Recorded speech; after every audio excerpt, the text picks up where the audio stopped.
Let's get right into it. Number 7. The government's spy birds. There's a moment in everyone's life when you look at a pigeon and think, I don't trust you. Maybe it's the blank stare. Maybe it's the fact that it walks like it's late for a meeting it forgot to schedule. But for decades, some people believed something a little wilder, that government agencies were building robot birds to spy on citizens. And here's the plot twist. This wasn't entirely fiction. Back in the Cold War, your tax dollars, well, someone's tax dollars, were hard at work funding a CIA project called Project Aerial Reconnaissance, where real birds were trained to carry tiny cameras, microphones, and sensors. Yes, pigeons with paparazzi gear strapped to their chests. It sounds like a rejected Pixar movie, but it was real. The logic was simple. No one suspects a bird. Because why would you? It poops on statues, eats old fries, and looks confused 90% of the time.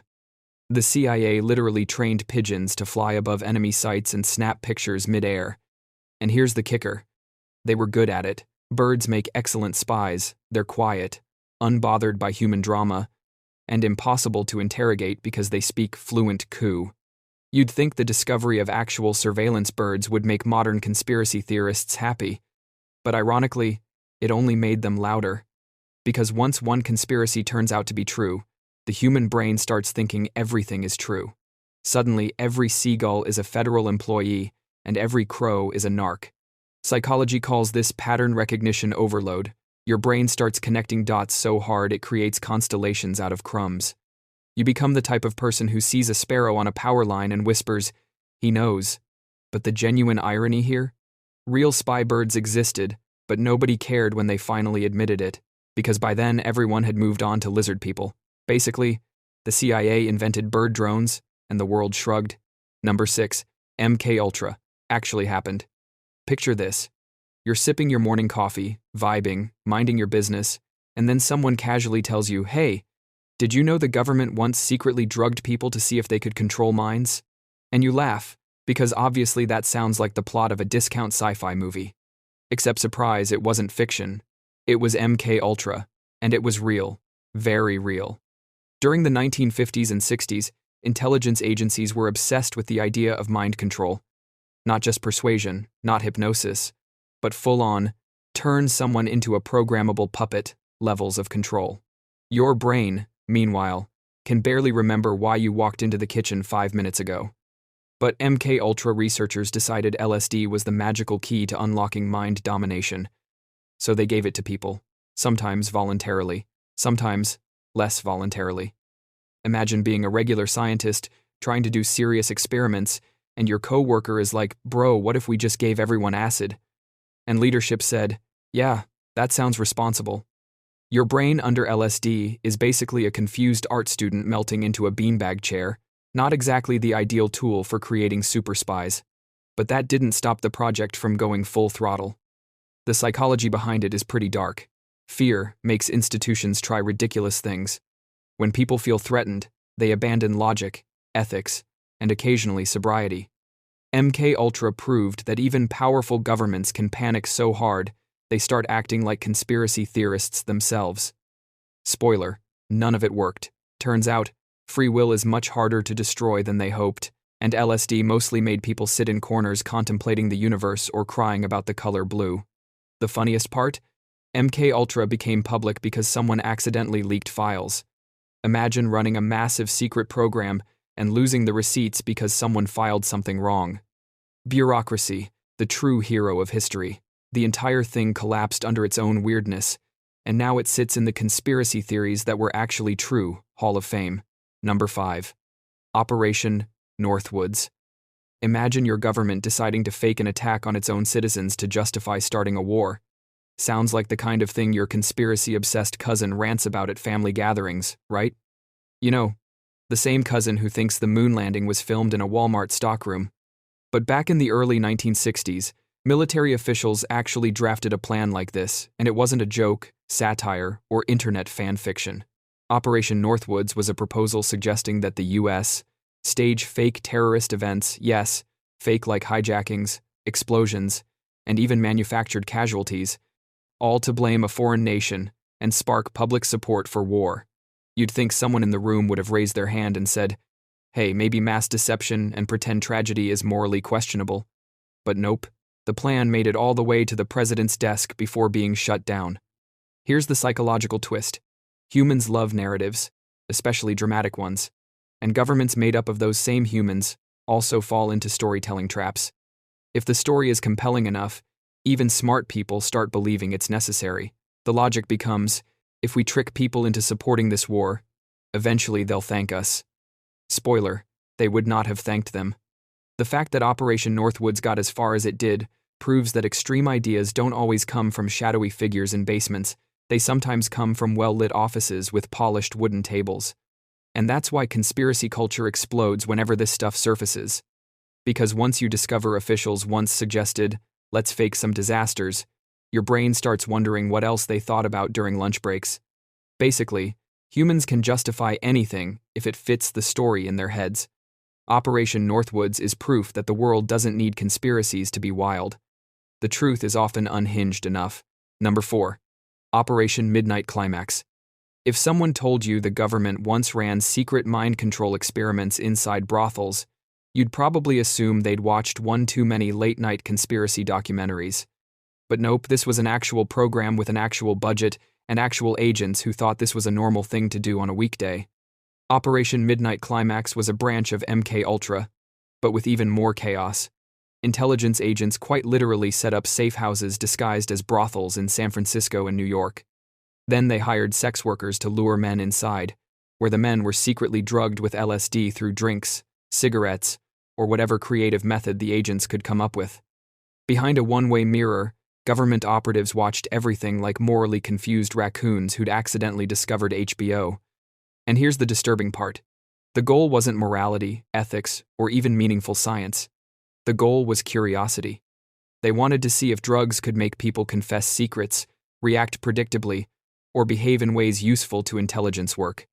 Essentially, it was, what if we combine espionage, illegal drugs, and zero oversight, which, shockingly, did not result in groundbreaking breakthroughs unless you count new definitions of the word unethical. The psychology behind this fiasco is wild. People in authority can fall into what's called diffusion of responsibility, where they convince themselves that as long as a project is for national security, anything goes. Your brain loves to justify actions when someone higher up says, this is important. Mix that with Cold War paranoia, and suddenly you've got federal LSD voyeurism. Operation Midnight Climax ran for years before anyone said, hey, maybe this is insane. But by then, it was too late. The files leaked, the truth surfaced, and the conspiracy theorists, they feasted. Because for once, the government wasn't just doing something shady, they were doing something so bizarre that even Hollywood would have rejected the script for being unrealistic. Number 3. The poisoned cigarette experiments. Picture a world where a random person claims the government is secretly testing chemicals on smokers, and everyone around them laughs because it sounds like classic paranoia. Except something eerily close to that happened in the mid-20th century. And the weirdest part is, hardly anybody talks about it. During the Cold War, researchers under various military and intelligence programs tested biological agents by releasing them into the air, onto unsuspecting populations, and yes, onto cigarettes. Not in a big tobacco is up to something way. In a the government wants to study how fast a biological agent spreads through a common habit, test subjects smoked what they thought were normal cigarettes, while scientists tracked transmission patterns, symptom development, and environmental spread. It sounds like a conspiracy theorist's fever dream, but multiple declassified documents show experiments where ordinary citizens had no idea they were basically participating in an involuntary science fair. The justification? National security, of course. Because apparently nothing says, protect the country, like turning everyday habits into covert biology experiments. Psychology makes this even stranger. Humans trust routines. You trust your morning coffee, your shower, your cigarettes okay. Maybe not trust, but you at least expect them not to contain experimental pathogens. That trust is exactly what researchers exploited. The more normal the object, the better the test environment. When the truth came out, people reacted with a mix of horror and, I knew it. And honestly, who can blame them? Nothing validates conspiracy culture quite like discovering the government once tested biological agents using something as casual as a smoke break. Basically, reality said, your paranoia isn't wrong. It's just outdated. Number 2. The secret weather manipulation program. Imagine telling your friend, dude, the government is controlling the weather, and watching them smile politely while mentally backing away from you. Because obviously, that sounds like nonsense. Clouds aren't listening. Storms don't take instructions. Rain doesn't check its inbox. Except, for decades, weather manipulation wasn't just a theory, it was an actual military project. Welcome to Operation Popeye, a classified U.S. program during the Vietnam War where scientists used cloud seeding to increase rainfall and turn enemy supply routes into giant mud pits. They literally tried to weaponize the sky. Planes flew over target areas, sprayed chemicals like silver iodide, and watched the clouds dump weeks' worth of rain in hours. Imagine being a soldier and finding out your biggest enemy isn't the opposing army, it's weather with an agenda. And here's where psychology gets spicy. Humans love thinking we're powerless against nature. It's comforting to believe storms are random, not scheduled. So when cloud seeding got exposed, people freaked out, not just because it worked, but because it shattered the idea that weather is untouchable. Suddenly, conspiracy theorists who'd been yelling, they're controlling the climate, didn't seem as unhinged as everyone thought. Cloud seeding is still used today for things like drought relief and snowfall control, though now it's mostly public. But Operation Popeye? That was the moment the world realized controlling the weather wasn't a fantasy, it was a line governments had already crossed decades earlier. Number 1. Project Sunshine. Imagine saying, the government is stealing dead bodies for secret research, and watching everyone around you roll their eyes into another dimension. Because that sounds like something straight out of a horror movie, or the nightmares of someone who falls asleep listening to conspiracy podcasts. Except here's the uncomfortable truth. Project Sunshine was exactly that. During the 1950s, the government ran a top-secret research program collecting human tissue, especially from deceased infants, to study the effects of nuclear fallout. They didn't ask families. They didn't get permission. They just took samples, thousands of them. The goal wasn't evil. They wanted to understand how radioactive particles spread through the human body. But the methods? Absolutely unethical. The conspiracy started when someone claimed the government was stealing body parts.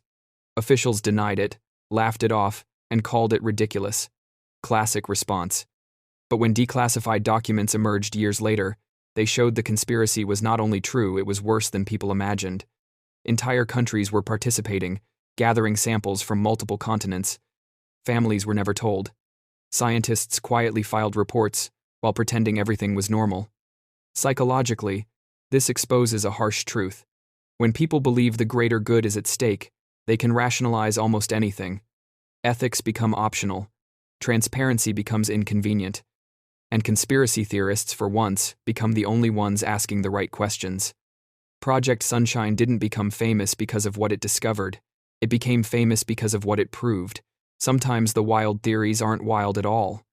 They're just reality wearing a trench coat and hoping nobody notices. Humans love believing the world is predictable, rational, and sane. But history says otherwise. The world is weird. Institutions are messy. And sometimes the conspiracies everyone mocks are the ones hiding the truth. That's all for today. I'll be making similar videos in the future. Subscribe to see them.